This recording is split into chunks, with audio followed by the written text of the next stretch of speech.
Ladies and gentlemen, welcome back to the Crypto News Podcast. I am very pumped to have this dude on the show today. I've been trying to snag him for a while.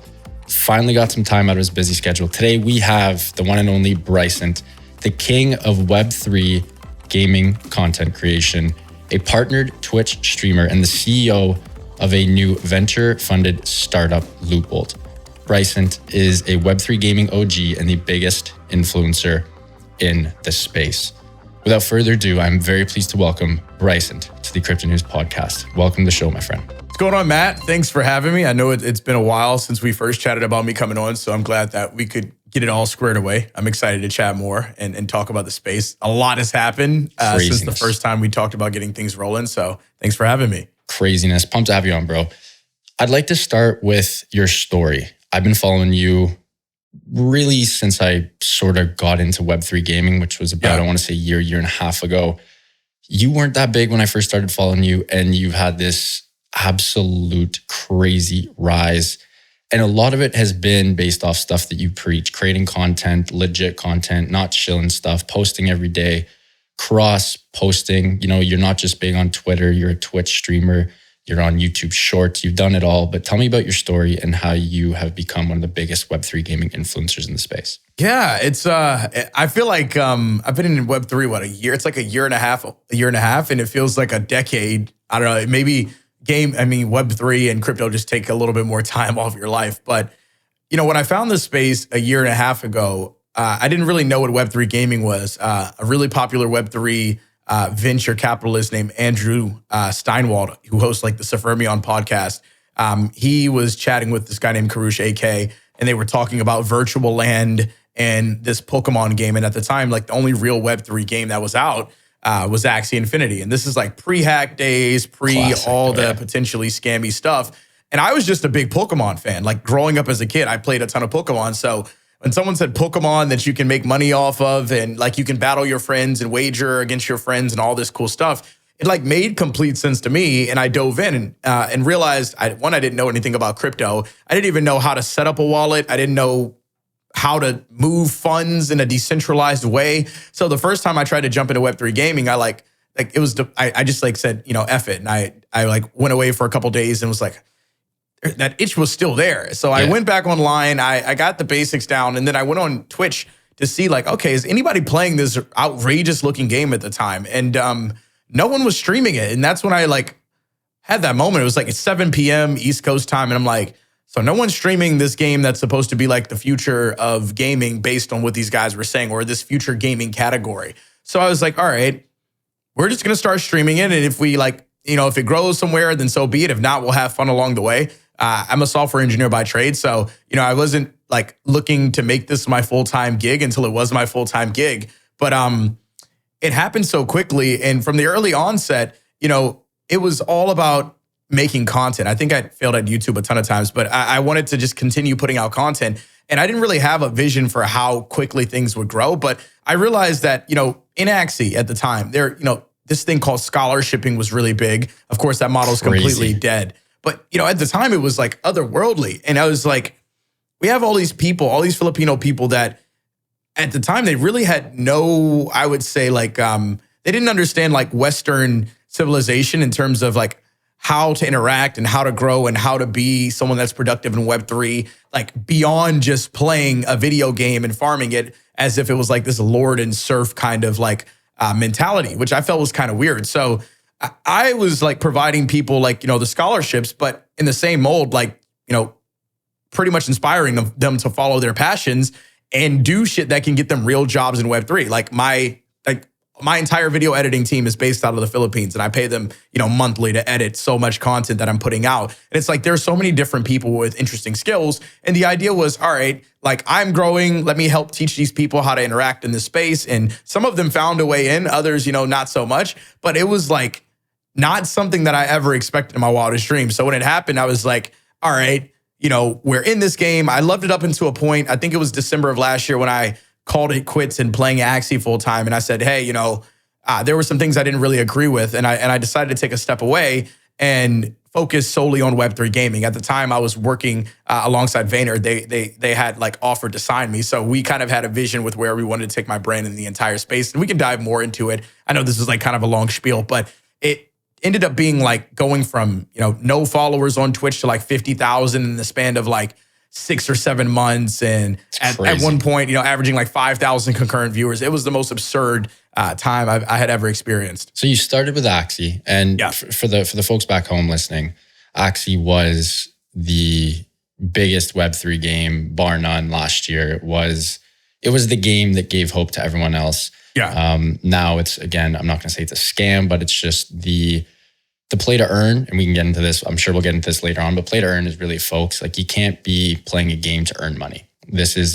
you play the game to pass the time and to have a shitload of fun. And if you can earn money on the side, great. It cannot be the primary catalyst of growth. It has to be secondary or tertiary. But going back to you here, you started playing Axie. What sort of habits and rituals and daily disciplines did you instill in yourself to be able to stream every day? Because I remember you were putting in like legit shifts and you were repurposing all that content. Like, can you, and so many people, and one of the craziest stats nowadays is at schools, when kids are asked, what do you want to be? Every single kid says, I want to be an influencer or a streamer. It used to be a doctor or a pilot or an astronaut or a lawyer or a banker. And now it's literally streamer or content creator. So what would you do? What would you tell to perhaps someone young or someone getting out of uni who really wants to tear it up? What disciplines would you need them to instill in themselves? I would say definitely look to find a niche. Like, it's like a wild misconception, but I actually stream way more now than I did back during the Axie days, which is hilarious. But you got to like find your niche. I realized very early on that, like, when I first saw that Web3 gaming was there and that no one was talking about it or playing it, I was like, there is a market for someone to be the ninja of this space. And that's kind of where my mind immediately went when I like saw the first realization that no one was streaming it. I was like, so if I just make content and like stay consistent and focus on how we merge, or, the very, I would say, essential term that everyone uses, bridge the gap, but, how we find ways to create interconnectivity between all facets of gaming. That's really where I saw like that niche and I doubled down on it. And, now it's like, I love what I do, but I'm often looking for that next niche within a market and trying to figure out where I take my content next. Like, now I'm doing a little bit of stuff with So Rare because the NBA interests me and I've always been a basketball guy. Yep. And it's like, how do you bridge content, IRL, lifestyle, gaming, all of these different realms that are much more interconnected than we probably like believe? So if I was going to give any like person coming out, it would be take like a week or two. And this is what got me into the space. I was working on a different startup like part-time, and my mentor at the time was like, bro, just take a month off and shoot the shit, and then you'll come back and we'll work on a new startup idea. And in that month off is when I found this Web3 gaming space and like went really, really deep on it. So it's like a lot of the times your best like moments happen when you're not intentionally looking for things, but you're allowing yourself to go back to the passions that allowed you to really find where you feel comfortable. For myself, it was gaming. So I was like, you know what, after, I was making $150K a year. I was like, after work, when I'm a software engineer, I'm just going to bullshit every evening and go back to just playing video games, having fun, no like expectation behind anything, just mindless video gaming and enjoying my time. And that's kind of like what led to finding this whole niche or world. But I think we all like look for something too much and don't give ourselves time to find what just kind of aligns with what we're passionate about. I mean, I love gaming, and 100%. I think that doing it as a job has made me fall a little bit like out of love with it. So I'm not in love with it as much as I used to be, because now it's like the expectation is you have to do certain things and be at certain metrics and points. But I do think that there is a lot of power in leveraging what you're truly passionate about to find that niche that can allow you to do it full time. What's the Naval quote? It's like, find something that feels like pleasure and play to you, but work to others. That's, it's bang on. Walk me through your schedule. Like, I know you stream a lot at night, which makes sense. That's when I feel like most people are off work and locked and loaded to have eyes on screens. But during the day, how are you prepping? Are you doing any research? Are you sort of going through game flows beforehand? Like, walk me through your normal streaming schedule in a day of Brycent. Yeah, so it used to be pretty sporadic when I first started building the company. But after we raised money and like really tried to like figure out what doubling down on gaming and Web3 looked like, it got to the point where it's like, from probably like 6 a.m. to 3:30, I am working on my company. So that portion of my day is the CEO Bryce. Of course, like my lunch break's 12 to 1. So I'll fit things in there. You'll see me tweeting, doing a bunch of different things. But, 6 a.m. to 3:30, that's like Bryce is working as a CEO. From 3:30 until like anytime after that, I'm completely like content creator. So I stream from 4 to 8 p.m. every single day, Monday through Friday. And I think that a lot of people like want to do content full time, but they don't understand how important the consistency is on like, for me, I think that the unlock is Twitch streaming. I think eventually that is what's going to unlock Web3 gaming in some way, shape, or form. So I focus and double down there. And then, I do repurpose content where it makes sense and how it makes sense. I'm getting to the point though, where I'm understanding that repurposing content in certain aspects is great. Like if I need to repurpose a long form VOD, but I want to start making content that is culturally endemic to each individual platform. Repurposing content can do well and it saves you a lot of time, but I'm not gonna lie, I'm kind of obsessed with the idea of like growth at scale and how you reach the biggest target audiences in the best way possible. And I look at some of the times where it's like, all right, Bryce, if you did 3 YouTube videos this week, like, and I can knock out 3 YouTube videos in probably the course of like 2 hours or an hour and a half of like just planning it and like writing it out and getting it all the way I want it and then just going in and recording it. But it's like, imagine that versus just doing one really, really good YouTube video every single week that your editor can put 50 hours into one video. And it might not have anything to do with what you're doing on your live stream, or it might have some interconnection to Web3, but it doesn't have to be so deep into the weeds where your total addressable market is like kind of like, I would say, segmented. And I think that's where we see in like NFTs and Web3, it's a segmented total addressable market. It's too particular. Yeah. Versus if you look at a Mr. Beast, him making a video, I buried myself alive for 50 hours. There is no, like the total addressable market is anybody who's looking for something that is at high scale. Just to watch. Yeah. Just high quality shit to pass the time. That's all it is. Exactly. And I think that's where it all needs to get, unless you're trying to do how-to content. But I tried doing that. Like I have a couple how-to videos that are coming out for Web3 games. I'm bored as shit of that after doing like 3 or 4 videos. And I'm like, that's not what's going 100%. To make me feel fulfilled. I'd rather go out and take the biggest risk possible and figure out what that looks like. So, I mean, I told my editor last night, I was up till 4 a.m. and just like, I sat there for like 4 hours, like reading quotes and notes from like some of the biggest podcasts that chatted with like Mr. Beast and the Logan Pauls and the Jake Pauls and, PewDiePies and all these really interesting folks who've done it and like figuring out not like a strategy of like, I need to follow this, this, and this, and this, but like understanding that you have to go deep, really deep to figure out how you create one really good fucking piece of content that can be like taken and put in multiple places. One really good video is going to outweigh anything I've done for the past like 6 to 8 months in the NFT space and releasing YouTube content. So now I'm very focused on like, I probably put anywhere from like 3 to 5 hours into just figuring out what is the actual topic in the video and the title that I want to get across. And like, I think it's going to show in like the next set of content that I make from like December on, because like we're taking so much time. But it's like you got to really consume yourself with this is what I want to do, and like having the regimented schedule. I don't think it's as important, but you should be consistently doing 1 or 2 things a day to put content out there that is reaching the audience that you're trying to target. Well said. Another thing that you do well that most Web3 influencers don't is we get a bit of an insight and we get snippets into the true Brycent and your day-to-day life. Right? People fall in love with people more than they fall in love with companies. It's the classic, like what LBJ, LeBron James has, I think, 100 mil followers on Insta. The Lakers only have 10 mil. Same with Messi and PSG or Ronaldo, Man U, whatever you want to call it. But there's so many Web3 influencers. Some of the biggest ones are anonymous, right? Where we only know them as they're a non-name. We don't get to see the person behind the cam. We don't know shit about their life. And that's what people want to see at the end of the day. It's such an easy unlock, and you're doing a good job at that. I appreciate it. Sometimes I've gotten to the point where I was like, maybe I've thought about making like a completely separate anonymous YouTube channel that I literally just talk in front of a camera for 10 minutes a day and kind of like having like a video diary to like diagram like how are you feeling that day. But I do think like it's important to document the journey. That's something I got from Gary V.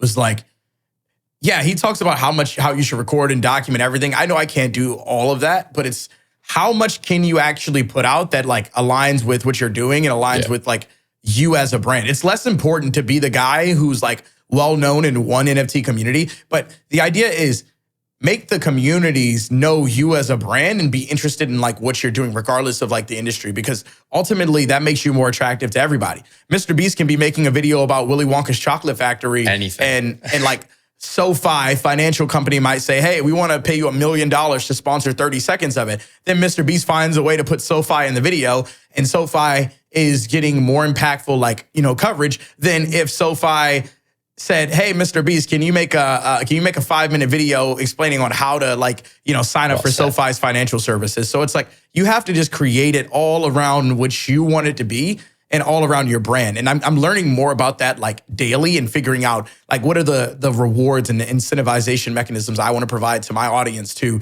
reward them for giving me their time and energy. And I think that we're still in the mold of like people being so interconnected with and nothing wrong with being interconnected with projects, but like focus on how your brand can add value to the project and live, separate, completely segmented from that brand, like that project if it needed to. Yeah. You gotta be able to skate in different arenas. You brought up Gary V, the GOAT, obviously. Some people think he's annoying because he preaches, the same shit. But again, you got to give it to the guy. He's been doing this for 10 plus years, and he's one of the biggest in, not in crypto, just in influencer space in general. You got signed by VaynerSports. Walk me through that conversation, that signing. How did they find you? How did you get on their radar? Walk me through that whole process. Yeah, it was crazy. At the time I wasn't following Gary. It was very he was very well known, so I knew very much about his work. And as a kid, not as a kid, but as a teenager, when you're searching how to make money online and all this shit, Gary Vee is like one of the people. It's like, you really have to get out there and grind and put in work every single day. And when you're not doing something, you should be thinking about doing something. But it's you get that whole cliche of all right, this dude knows what the hell he's doing. So I was just randomly checking my DMs, my requested DMs at the time, and message came in from a verified, person. At the time I wasn't verified, so I didn't see if he had ever messaged me or anything, but he followed me. I missed the follow initially, but I saw the DM a couple days later, and he just said, keep crushing it.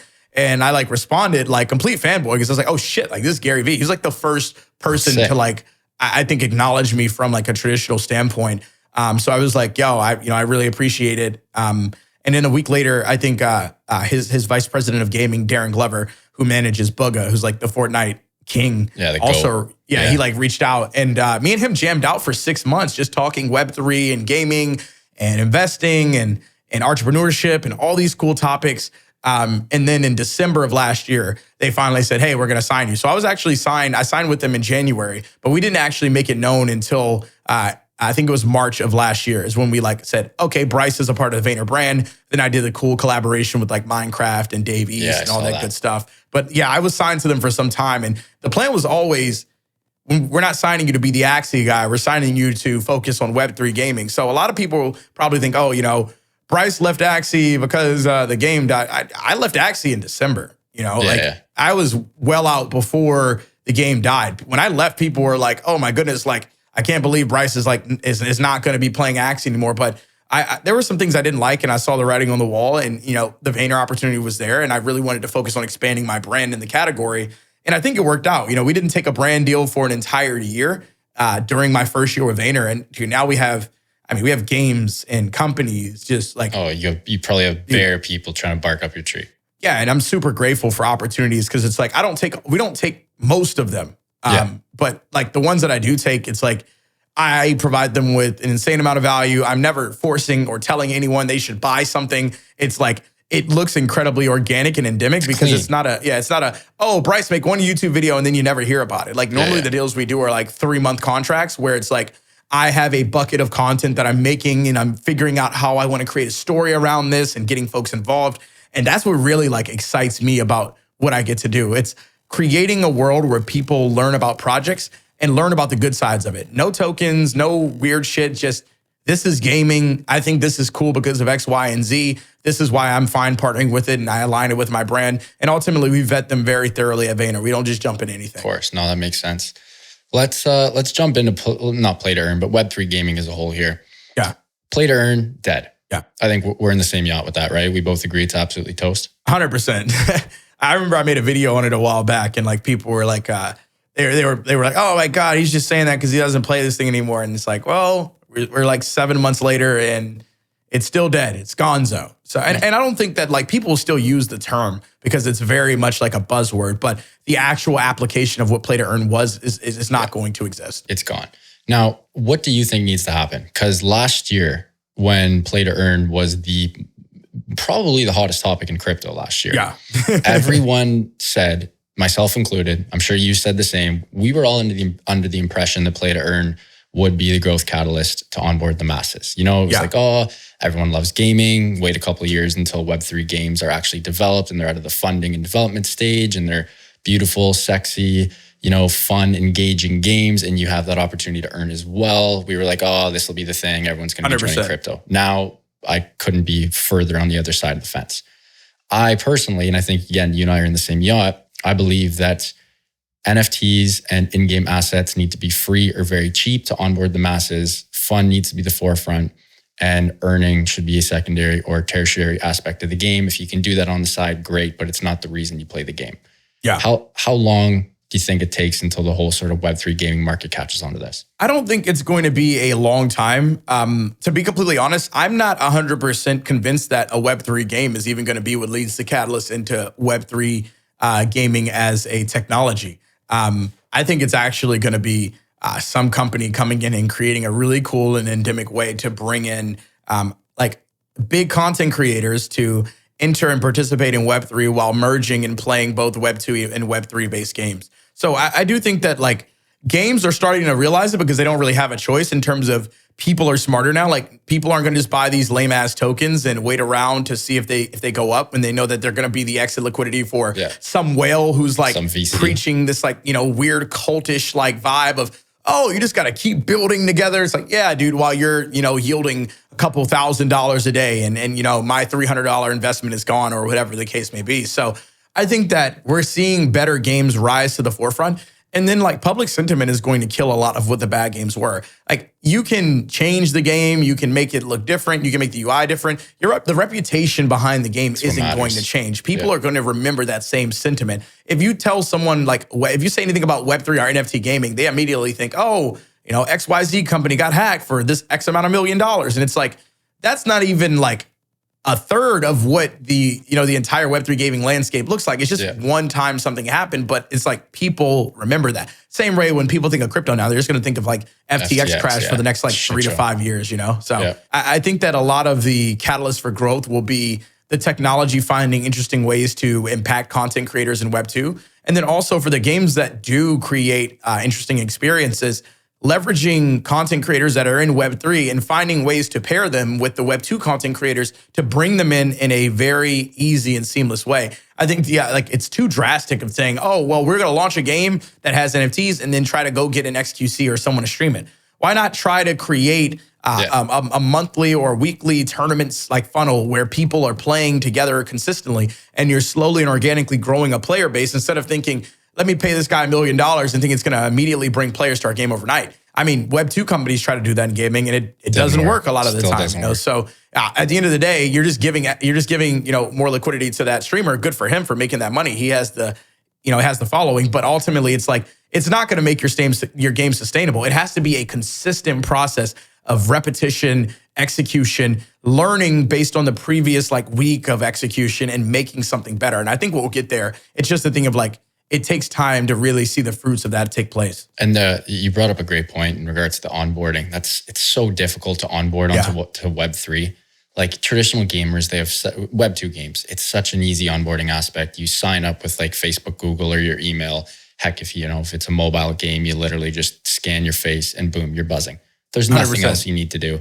You play the one little quick 1 minute tutorial, you're dancing romance. In Web3 gaming, you know, funds to centralized exchange, centralized exchange to MetaMask. Hopefully it's on, you know, ERC. So then you can at least not need to get a new wallet. It's just way too difficult. Yeah. I'm a big believer of creating Web3 games that run on blockchain infrastructure that look and feel like Web2 games. I think that's the secret sauce where 100%. It's so easy. You sign up, you're good. And then the company behind the scenes takes care of all the blockchain bullshit for you. Yeah, I 100% agree with that. And that's why when you look at like what happened with Reddit and also why So Rare is doing so well is because they don't require you to do any of the ridiculous steps that like most of these companies are requiring. You just jump in, you use your credit card to buy cards if you want to buy them. And it's like, that's the model that needs to be kind of built around the entire space. Bingo. You should be able to just, I don't even think the word NFT or Web3 should be used. No, Granted, I use it because it's like, no, I don't use it for content that's not directed to Web3 people. But like, I think that you should just call it whatever it is. It's a game. Like, It's a game. That's it. You know? Yep. Like, for example, STG Football, they don't call their characters NFT players. They call them superstars. You're still buying an on-chain character, and players are buying these on-chain packs, but they're not actually actively saying, oh, you're buying an NFT. You're buying a superstar in STG Football. And people see that, and they're like, oh, yeah, I'll purchase a pack. And I mean, dude, they're selling a ton of packs, which is like really awesome to see. You know, I think they've sold like over 1,000 of their packs in total, which is pretty exceptional for a bear market game that like is still growing and creating a sick product. So I'm excited to see kind of what the future holds for a lot of projects that are building this way. You're big on the sports games, eh? I like sports. I like FPS. I like MMO and things of that sort if it makes sense. But I think that like sports games and FPS are the easiest to replicate. Card games are okay, but I'm not a big card game guy. But sports games and FPSs are quick. They're easy to replicate. You can make a really cool game in a couple of years. Anyone who thinks they're going to make an MMO in like a couple of years, like even 2 or 3 years, that's like a long time. Otherworldly. I'm just like, dude, most MMOs don't even take off. Like they're so hard to build an MMO that people want to play because these games normally require like so much in-depth thought process and onboarding and things. Then you add the crypto layer on top of that, and they're not adding it in a seamless way. Normally it's like really hectic. So I'm very much bullish that like sports games will lead the category at a more rapid pace, sports games and FPS than like other genres for sure. I feel like sports has a big, not stranglehold per se, but sports games are definitely front running. Top Shot, super clean, very easy. And then you have, of course, So Rare. So Rare also just launched the basketball version as well. Yeah, I haven't got into that. It looks pretty sweet though. I saw your squad. You have a freaking dream team. Oh my God, I need to start placing a little bit better, but yeah, I'm excited, man. I got some interesting things coming up and over the next like week or so with So Rare that is going to get announced. So I'm super hyped to be doing stuff with them on the basketball front, and it makes total sense. Like fantasy basketball, you own the characters, you can leverage them in games. Like they have a model that works, and they expand it in multiple categories and like sports, which is so cool to see. No, it's an absolute great time, folks. Got to take a quick break and give a massive shout out to our sponsor of the show, and that is Prime XBT. And we got Bryce clapping him on as well. We love to see it. Shout out to Prime. Shout out to Prime XBT. Been using them for a hot minute as they offer a robust trading system for both beginners and professional traders. Doesn't matter if you're a rookie or a vet, you can easily design and customize your layouts and widgets to best fit your trading style.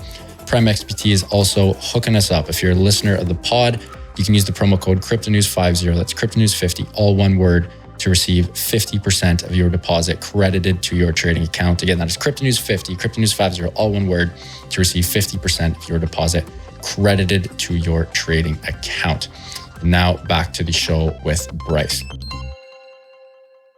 We just went over a couple of games. I want to hear a couple more that you got locked and loaded on the dock. You talked about the football game. What's the name of the football game again? American football? STG football. Like it's called Super Team Game Football, STG for short. And it almost looks like a sort of NFL. A new version of Street. Remember NFL it's Street? Like NFL arcadey, like style football. And dude, you wouldn't think it is as addicting as it is, but you don't control a full team. You control one player.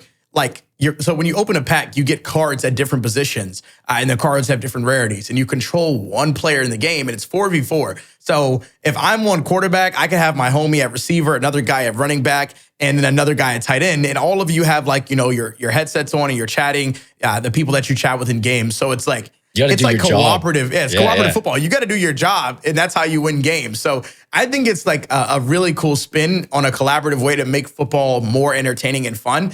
And dude, the game loops are so quick and fun. Like, I mean, I've probably put at least like 20 hours into the game so far, and it's like it's only been out for a couple of weeks. So I mean, I think they're doing some incredible things for sure. But I have other games if you want me to go deeper. Yeah, shill some. Give me some good games here. Oh my God, I'm not shilling because none of these games pay me, except for Artie. I'm going to shill Artie because Artie's dope as fuck. We have worked on a partnership with them, which has been sick.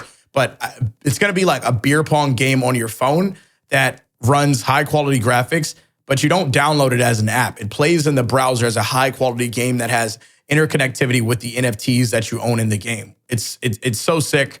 And if you're a fan of like beer pong and you want a fun little addicting game to play on your phone, I definitely think it's one of those. I play it with my mom now, and she's like, dude, my mom's like a huge gamer, dude. Like she plays that. She likes to play ice poker. Like they're sit and go tournaments. So she's a big gamer. Another one, Grit, is like a Wild West Red Dead Redemption Battle Royale. That one is going to be insane. Like I'm really hyped for Grit, and I think that it's going to like be a big player in the category because one, the team that's building it is very Web2 native, and they're building a really cool ecosystem on top of it.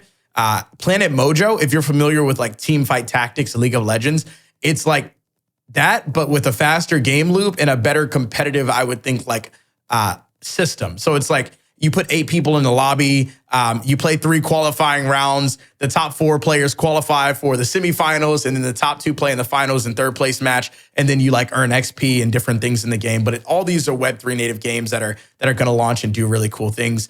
Shrapnel and Dead Drop are 2 really sick FPS games, all AAA. They're going to be super high quality. And then also Chibi Dinos. It's like a NBA Jam style basketball game with dinosaurs. And I've been playing a ton of that as well. So those are probably like my ones to watch if someone's looking for some games to like, keep their eyes on. I think those are going to be sick. You got your hand on the pulse better than most of us do. I'm a big hockey fan. We got a good quality.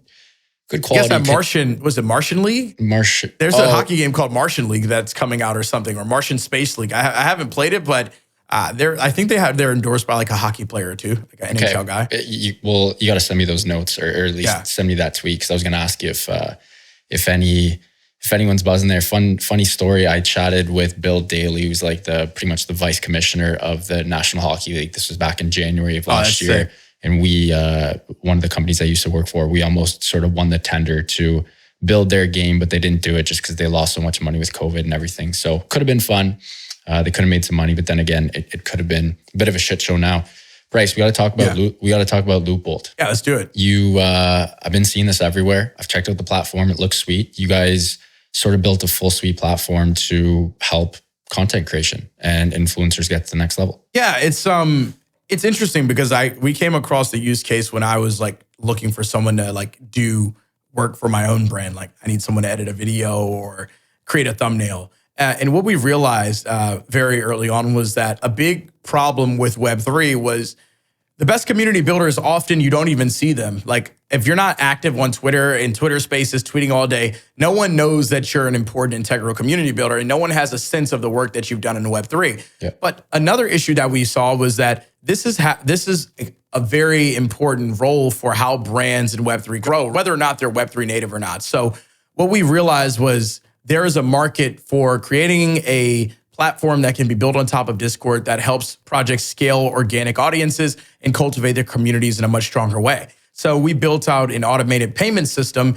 that allows you to launch like proof of work based prompts and have your community compete and do them. So initially we call them bounties. Like you could launch bounties directly in your Discord and pay out on multiple blockchains and pay out in NFTs for having people do work in Discord. And we know, Discord has 200 million monthly active users. Crazy. So it was the earliest first use case. But now we call them bolts, and the platform is LootBolt. So bolts are like small micro work and gig type jobs that your community can take on and earn crypto, earn status, earn free experiences and rewards, and also earn NFTs if you want for doing them. And we work with a ton of games. I mean, even in the bear, I think like since pre-alpha launch, we're around like 14 or 15,000 users. And we jumped 4,000 users in the last week alone. But nice. The idea behind it is if you have an NFT project, right? And you have 100,000 people in your Discord, only a certain amount of those people can actually afford the NFTs, right? Only a certain amount of them are going to own the NFTs. So you have this large conglomerate of users who are in your Discord that are doing absolutely nothing. Untapped. They could add a ton of value if they leverage their passions and skills to help grow your project. And they have incentive to grow the project because they are a part of your community. You have incentive to reward them because if they grow your product, it lowers your cost per customer purchase model. So now it isn't a thing of like, we have to go out and spend $20 to get one customer to give us, $20 or $30 worth of value. You can have free users that can provide sweat equity into your business or real work equity that provide more value than maybe the person who randomly buys an NFT. And where this is like creating connectivity for brands outside of Web3 is think about Starbucks. Starbucks doesn't want to launch an NFT. Starbucks has a reward system where, you purchase 5 coffees and you get 1 free. Yeah. And maybe, for Starbucks, that's hey, we are giving up $5 per customer at a $25 cost per customer model. But what if I told Starbucks, hey, you could get $200 in value by having people do sweat equity-based work, like, hey, go and create a TikTok for our Christmas activation in one of our Starbucks stores, and we'll give you a free small coffee.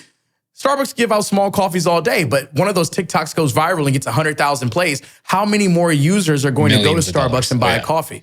Yep. So it's like we found a new way to help organic companies and products and projects and even like content creators organically market and grow and build more scalable communities that are reward-based. So, we're going to launch a UI very soon. And on the UI, it's going to be a combination of like almost like a LinkedIn and a Fiverr. You're going to be able to see as a community member all the work that you've done across the communities, the types of jobs that you've done, your interests. You're going to be able to pretty much have a decentralized resume that shows what you've done as a community member. And not only will it help you within that community, but maybe it helps you get a job as, we're looking for a community manager. Well, this guy has worked in 8 communities, done 15 bolts of work, and his rating's pretty high. Let's reach out to him. So maybe we can help people find the next generation of future of work. And that's really where Bolt is going and what we're focused in. And we know it's a niche that's there. Of course, there are some other companies that are looking to do similar things, but we feel very good about where we are. That's crazy. So it's almost like a decentralized Web3 Gleam.io kind of thing. Well, not really like Gleam, because I think Gleam is like very just contest driven, and it's less about actual like have community. Someone go in. Yeah, it's less about community and doing work. Like for us, we care less about, oh my goodness, can we have 20 people click a link on click a button and like pretend like that's your community? No. If we launch a prompt in Discord and say, hey, here's a $500 USDC bounty to have someone design our community banner or design our next collaboration drop with a certain project. How can you get the best work from the best community members and grow your product as a byproduct of leveraging your community? So it's more so for people who actually want to be involved. Now, if you wanted to use it for simple things like what Gleam can do, you can. But the really cool part about it is it lives directly in Discord. So you can leverage your audience to collaborate directly where they live and interact daily and get the most value out of that. How does the plugin or the API work for it to connect with Discord? Like as a user, like if I, let's say, Matty Z's community, I got my 4 people in there, they come in, and would they even know that LootBolt is running the show, or would it sort of be not even front of mind or visible? Well, it's there. Like when you put the bot, it's right now on Discord, it's a bot. So you just click a link. Like we send you a generated link to put it in your Discord server, and it's like installing a bot into your Discord. Then it generates a couple of channels. Users can actually interact with the bot and check their user profile directly in Discord and a bunch of really cool things. So it operates as a Discord bot, but once it's in there and it's used once, or if you launch one thing, users very quickly become accustomed to using it, and it gets a lot of work and traction. So, I mean, if that's something you ever want to do, let me know. We can definitely throw it in there for you to play around with and get your thoughts as well. So what was the need for this? Was this just you working with so many Web3 companies in your own community that's obviously very powerful now?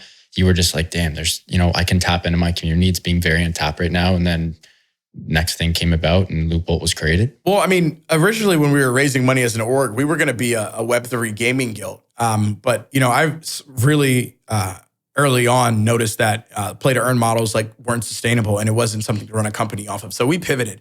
We had an internal tool in-house that was basically the early prototype for Bolt. And eventually, after meeting with some of our investors, they were dive down this route, try to enterprise it, make this a much larger solution. That's how Bolt came about. But we realized that there's just a lot of people sitting in Discords doing nothing that have talents that could be leveraged. And if we can find ways to make that valuable for companies would have a better way to interact and grow their audiences. So it was kind of a niche that as a content creator who knows what it takes to build communities, I stumbled into and saw it as a problem in the market. And then we just started focusing heavily on how do we solve this problem for customers.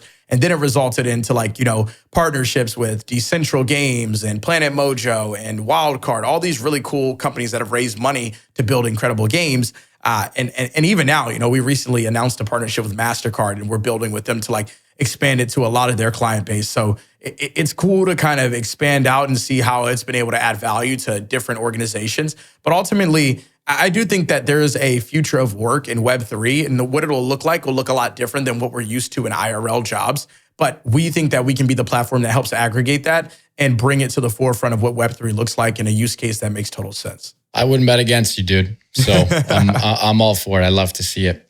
We got a segment on the show called the Hot Take Factory. We put our shit kicking boots on. We get up there, knee-high boots, hazmat suit. We're in the Hot Take Factory. I know you got a couple.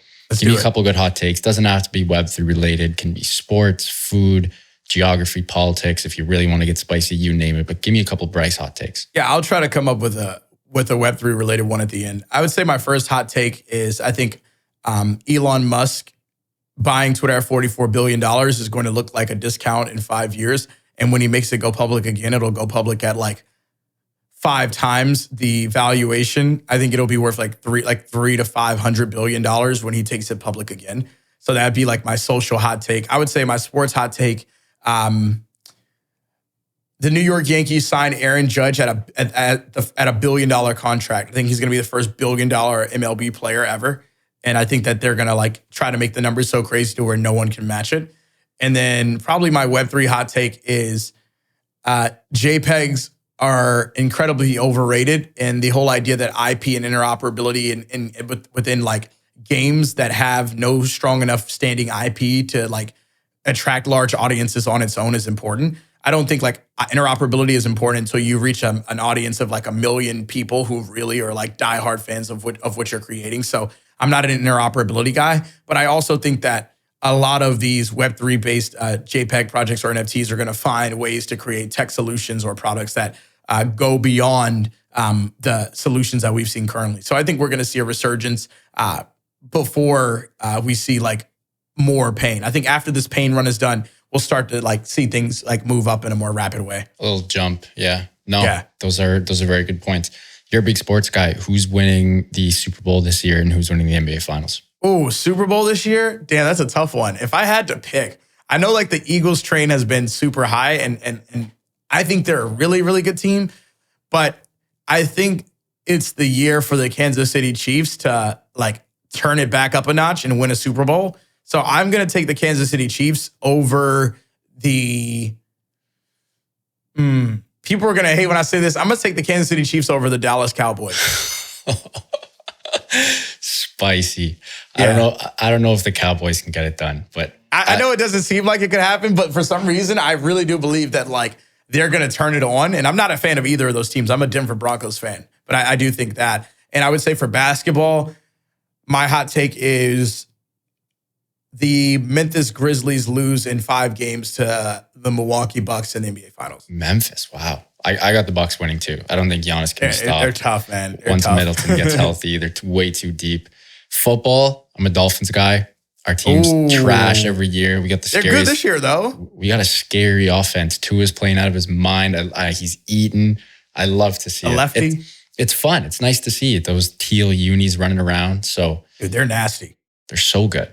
They could make a run this year, though. Like they have the team. You guys just picked up, was it Bradley Chubb from my team, the Broncos? You guys have a squad and you have depth. And I mean, you got Waddle mixed with Cheetah. So I mean, I think that team is very, very strong. Even though we put up 35 a game, I don't see how you can win allowing 30 a game, though. Defense wins championships, and our defense is it's Swiss cheese. We got holes throughout the whole thing. All good, though. If you can outscore people, it won't matter. We'll see, though. It is what it is. Bryce, what a treat, man. Really appreciate you coming on. It's been a treat seeing your rise to the top. And yeah, man, really appreciate it. You've been motivating, and I need to start doing what you do. I got to take a page out of your book. I got to start streaming. I got to start recording way more content. I got to start repurposing it. I know you've been calling out YouTube Shorts, and that is such an untapped little piece of viral content that a lot of people aren't buzzing on. So appreciate you coming on, bro. Before you leave, can you please let our listeners know where they can find you, LootBolt, and your other projects online and on socials? Yeah, you can find me at Brycent on Twitter, Brycent_ on TikTok. But most places, if you just search Brycent on Google, it's going to pull me up. Outside of that, LootBolt.com is where you can find LootBolt. And dude, just keep crushing it. I mean, you're making content right now. I love your podcast style and your format, and I definitely see it as like one that's going to be expanding and growing in the space.